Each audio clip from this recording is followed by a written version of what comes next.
Treneri, nemažai gražių žodžių išgirdom iš jūsų oponento apie jūsų komandą, bet pradėkime nuo pradžių. Prisiminkime tokią įdomią pradžią. Rungtynės neprasideda maždaug 10 minučių, laukiamas greitosios automobilis.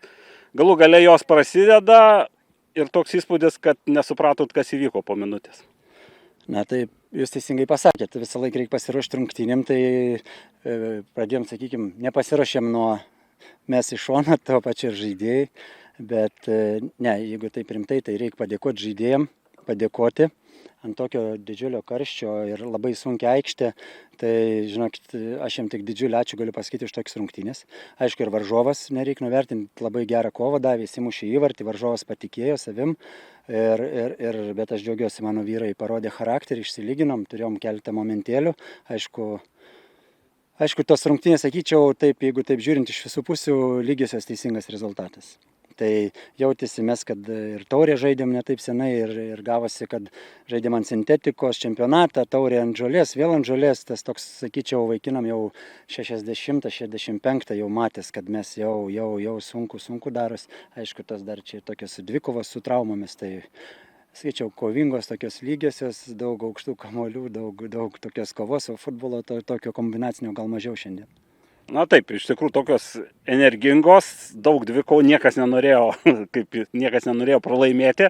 Na ir, kaip ir sakėt, buvo ir susidūrimai galvom ir atrodė, kad ten reikės ir keitimo. Jau mačiau, kad Liutaras Juška, man atrodė, jums sakė, kad reikia keitimo, bet Denisas Stankus ten, nežinau, ar taip nori žaisti, ar tvirtas charakteris, už kelių minučių žiūrim jau stovi prie aikštės.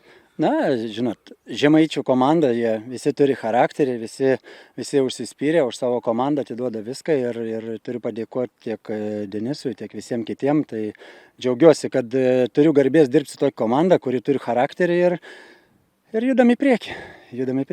Užsiminėte apie taurės rungtynės. Taurės turnyre kol kas žengėte tvirtai. Aišku, dar nesutikote gal A lygos komandų, bet kaip pačiam, iš vienos pusės taurės turnyras šiek tiek papildomas fizinis krūvis.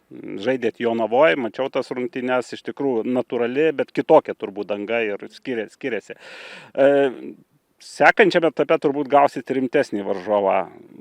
Koks iš vis požiūris komandos, ar sakykime, ar norėtumėt, pavyzdžiui, sužaisti su Vilnium Žalgiriu čia?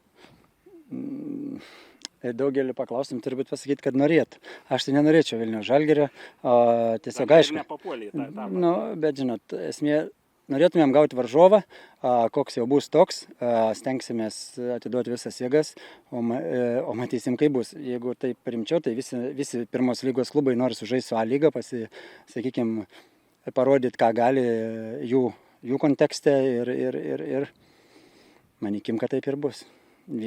Ir, kaip sakyti, reikia nugalėti tą lygą ir toliau, ar ne?